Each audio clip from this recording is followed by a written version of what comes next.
भगवान शिव गहन तपस्या में लीन होने के लिए जाने लगे थे, तब उन्होंने नंदी को आदेश दिया। नंदी, मैं तपस्या करने के लिए बैठ रहा हूँ। मैं तुम्हें एक जिम्मेदारी सौंप रहा हूँ। जब तक मैं तपस्या करूँ, तब तक मेरी तपस्या में कोई भी विघ्न ना हो। इस बात का तुम्हें ध्यान रखना है। तुम्हें मेरे पास बैठकर पूरा पहरा देना है। आप निश्चिंत रहिए प्रभु, मेरे होते हुए कोई भी आपकी तपस्या में विघ्न नहीं डाल सकता। मैं चौकन्ना रहकर पहरा दूंगा। आप आराम से तपस्या कीजिए। आपका ये सेवक यहीं बैठा है। इसके पश्चात भगवान शिव तपस्या करने बैठ जाते हैं और नंदी पूरी भक्ति और निष्ठा के साथ उनके आदेश का पालन करते हैं। नंदी वहीं पर पहरा दे रहे थे ताकि कोई भी आवाज या शोर भगवान शिव को परेशान न करे। धरती लोक पर नवरात्रि का पावन पर्व आने वाला था। देवी दुर्गा पृथ्वी लोक पर जाने के लिए तैयारी कर रही थी। माता, हमें पृथ्वी लोक पर कब जाना है? कल से नवरात्रि प्रारंभ है, इसलिए हमें कल प्रातः ही पृथ्वी लोक पर पहुंचना है। किंतु जाने से पहले मुझे महादेव और बाकी सभी देवताओं से भेंट करनी है। पहले महादेव के पास ही चलते हैं। तो चलिए माता, हम महादेव से मिलाते हैं। एक काम करो, तुम तब तक महादेव को मेरे आने का संदेश दो। मुझे देवी लक्ष्मी से थोड़ा काम है। मैं उनसे भेंट करके उसके पश्चात कैलाश पर पहुंचती हूँ। जो आज्ञा माता। मैं महादेव को आपके आने की सूचना दे देता हूँ। माँ दुर्गा ने अपनी सवारी शेर को भगवान शिव के पास उनके आने की सूचना लेकर भेज दिया और वे स्वयं माता लक्ष्मी से मिलने के लिए चली गईं। इधर माँ दुर्गा माँ लक्ष्मी से बातचीत कर रही थी, उधर उनका शेर कैलाश पर्वत के पास पहुंच गया था। अपने स्वभाव के अनुसार शेर पर्वत के पास पहुंचते ही गर्जना करने लगा। शेर की गर्जना ने पूरे कैलाश पर्वत को हिला दिया। उसकी ये गर्जना नंदी के कानों तक पहुंची, जो भगवान शिव के समक्ष पहरा दे रहे थे। ये गर्जना कैसी? ये शेर कौन है जो कैलाश की शांति को भंग कर रहा है? भगवान शिव की तपस्या में विघ्न डालने की हिम्मत कोई कैसे कर सकता है? अच्छा, तो तुम हो वो शेर। अपनी गर्जना करना बंद करो। ये भगवान शिव की तपस्या का समय है।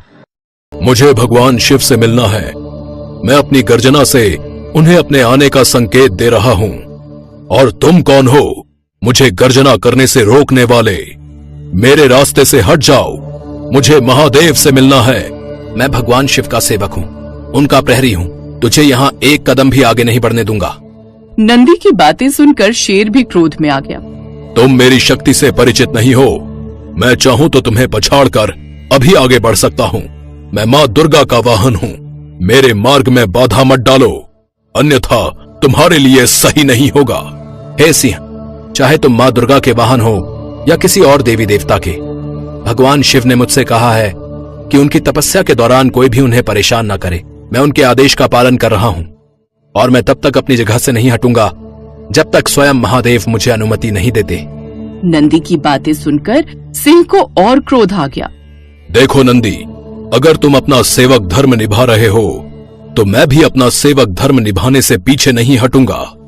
मैं महादेव से मिलकर ही रहूंगा। मैं पीछे नहीं लौटूंगा। मेरे रास्ते से हट जाओ। माँ दुर्गा के वाहन शेर ने नंदी के ऊपर हमला किया।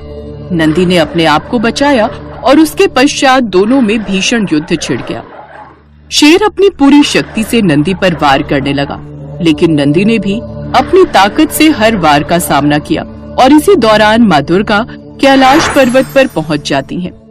उन्होंने देखा कि उनके शेर और शिवजी के नंदी आपस में लड़ रहे हैं। इतनी देर में शिवजी भी तपस्या से जाग जाते हैं। उन्होंने भी जब माता दुर्गा के शेर और अपने गण नंदी को युद्ध करते देखा तो वो भी चकित रह गए।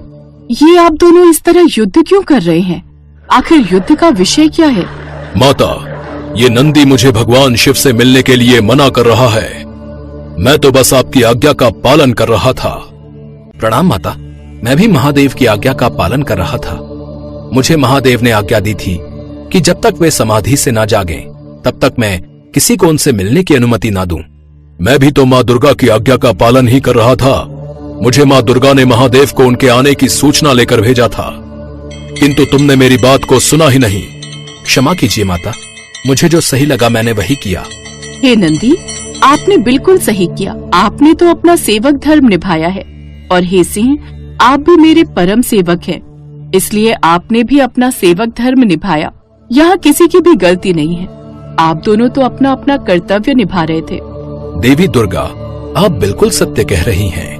नंदी और शेर दोनों ने भली भांति पूर्ण निष्ठावान होकर अपना अपना सेवक धर्म निभाया है।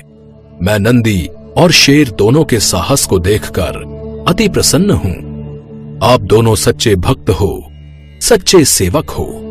अब आप दोनों सच्चे मित्र की भांति एक दूसरे को हृदय से लगाकर इस युद्ध को समाप्त कीजिए। मुझे क्षमा कर दो सिंह, मैंने तुम्हारा हृदय दुखाया। मैंने भी तो अहंकार में आकर तुम पर हमला कर दिया। मुझे भी क्षमा कीजिए हे नंदी। और दोनों महादेव और माँ दुर्गा का आशीर्वाद देते हैं। इसके पश्चात महादेव आदि सभी देवताओं से भेंट करके और उनका आशीर्वाद प्राप्त करके माँ दुर्गा नवरात्रि उत्सव पर भक्तों के उद्धार के लिए पृथ्वी लोक पर आ जाती हैं।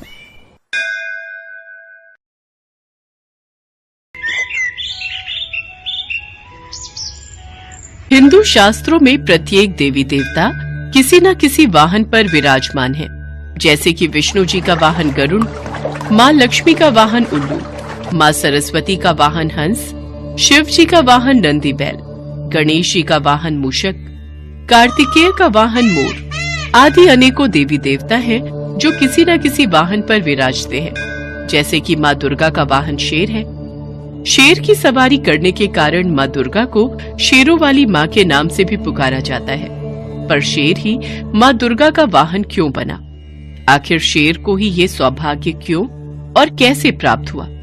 इसके पीछे एक पौराणिक कथा प्रचलित है। दुर्गा माँ के कई रूप हैं, उनमें से एक रूप माँ पार्वती का भी है। देवी पार्वती बचपन से ही शिव भक्त थी और शिव जी को अपना पति मानती थी। वो शिव जी को पाने के लिए हमेशा तपस्या में लीन रहती थी। देवी पार्वती ने भगवान शिव को पति के रूप में पाने के लिए वर्षों तक कठोर तपस्या की थी। इस कठिन तपस्या में काफी समय तक लीन रहने से देवी पार्वती का रंग सांवला हो गया था। विवाह के पश्चात एक दिन भगवान शिव और देवी पार्वती कैलाश पर्वत पर बैठकर आपस में हंसी ठिठोली कर रहे थे। उसी बीच शिव जी ने माता पार्वती को सांवली कह दिया। देवी पार्वती, तुम्हारा रंग कितना सांवला हो गया है, देखो तो जरा। स्वामी, यह सब तो आपको पाने के लिए मैंने तपस्या की थी, उसी कारण मेरा रंग सांवला हो गया। जाइए, मुझे आपसे बात नहीं करनी। आपने मुझे दुख पहुंचाया है। अब मैं तभी लौट कर आऊंगी जब मैं सांवली नहीं रहूंगी। मैं गौर वर्ण की हो जाऊंगी। मैं तपस्या के लिए जा रही हूँ। पार्वती, रुको तो। अरे तुम तो नाराज हो गई। मैं तो यूं ही कह रहा था। लगता है देवी पार्वती को मेरी बात का बुरा लग गया। अब तो ये तपस्या में लीन होने चली गई। शिव जी से नाराज होकर माँ पार्वती घने जंगलों में जाकर तपस्या में लीन हो गई। जब माता पार्वती तपस्या में लीन थी, उस समय एक भूखा शेर उधर से गुजर रहा था। उसने माता पार्वती को देखा और उन्हें अपना शिकार बनाने के लिए आगे बढ़ा। अरे, ये तो तपस्या में लीन है। मेरी गर्जना का इन पर कोई प्रभाव नहीं हो रहा। मुझे इनकी तपस्या भंग होने का इंतजार करना होगा। आखिर मैं भी तो देखूं कि एक शेर की गर्जना का असर इन पर क्यों नहीं हुआ और इनकी तपस्या भंग क्यों नहीं हुई, ये भयभीत क्यों नहीं हुई। माता पार्वती को तपस्या में लीन देखकर शेर वहीं पर बैठ जाता है और वो माँ पार्वती की तपस्या समाप्त होने का इंतजार करने लगता है। लेकिन माता पार्वती की तपस्या कई वर्षों तक चलती रही। तब तक वो शेर आस लगाए वहीं पर बैठा रहा। माँ पार्वती के चमत्कार से शेर भी उतने वर्ष भूखा प्यासा रहा, मानो वो भी माँ पार्वती के साथ तपस्या कर रहा हो। ना ही उसने माता पार्वती को कुछ कहा और ना ही वहां से उठा। तब के कई वर्ष बीत जाने के बाद देवी पार्वती की तपस्या से प्रसन्न होकर वहां शिव जी प्रकट हुए। देवी पार्वती, आंखें खोलो। मैं तुम्हें गोरा होने का वरदान देता हूँ। पार्वती, तुम गंगा स्नान करो, इससे तुम गौर वर्ण की हो जाओगी। अपने उज्जवल गौर वर्ण के कारण अब से संसार आपको गौरी के नाम से भी जानेगा और आपका सांवला वर्ण कौशिकी देवी के नाम से जाना जाएगा। आप धन्य है प्रभु। तब तभी देवी पार्वती की नजर वहाँ बैठे एक शेर पर जाती है। अरे, ये शेर यहाँ कैसे? देवी पार्वती, इसे देखकर तो ऐसा प्रतीत हो रहा है कि वर्षों से ये भी आपके साथ ही यहीं तपस्या में बैठा हुआ है। माता पार्वती, भगवान शिव, मेरा प्रणाम स्वीकार कीजिए। आपका कथन सत्य है। मैं इसी विचार से देवी पार्वती पर आक्रमण करने ही वाला था, पर देवी पार्वती के अलौकिक चमत्कार से मैं रुक गया। मेरे हाथों से यह अपराध होने से मां ने मुझे रोक दिया।